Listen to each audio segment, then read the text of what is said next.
The size of the fine is likely to be £400 million. Barclays' transgression significantly less. Yes, certainly this looks to be the worst example of the LIBOR scandal, and the fine reflects that both here and in the US. Really, the key to what we're going to learn today is how they're going to pay for it, because clearly, as you say, 82% owned by the taxpayer.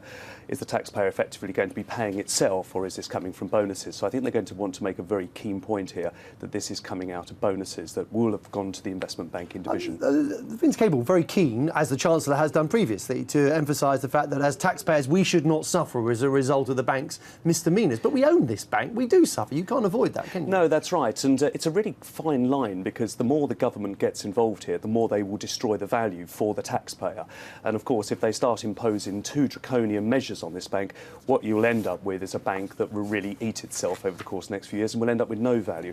The government clearly over the course of the next couple of years has got to try and maximise the value in RBS to try and get some good news back for taxpayers. Vince Cable has given a speech this morning on the future of banking. One of the ideas he's floated once again is this idea that we are shareholders in practice, but the idea of actually giving us the shares that we own. Each individual in the UK will get a stake, a physical stake in Royal Bank of Scotland. Do you think that's a good idea? Well, it's a nice idea. It's certainly a vote pleaser, and I certainly wouldn't want to turn down what could be maybe £1,000. But the reality of the situation is the government put up around £45 billion to save RBS.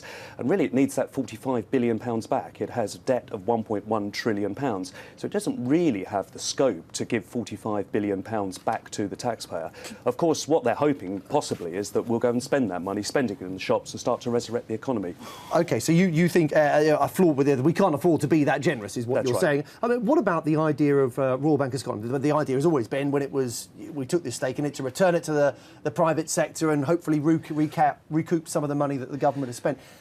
When can you see that happening? Because, again, Vince Cable's suggesting that it's years off. Well, it might not be. The statistics are that we put 45 billion in, and it's currently worth about 31 billion. So we're about 14 billion offside at the moment. That's a big loss. But it's a big loss, but the stock market is recovering, the banks are recovering, they're poised at the moment. Are they? They are. The Governor of the Bank of England seems to think they're undercapitalised. Yes, they are, and I suspect later this year we will see more capital coming into the bank. But there's no question in my mind that they are well past halfway through the recovery plan from the financial crisis. And the share prices of the banks last year were the best performing sector.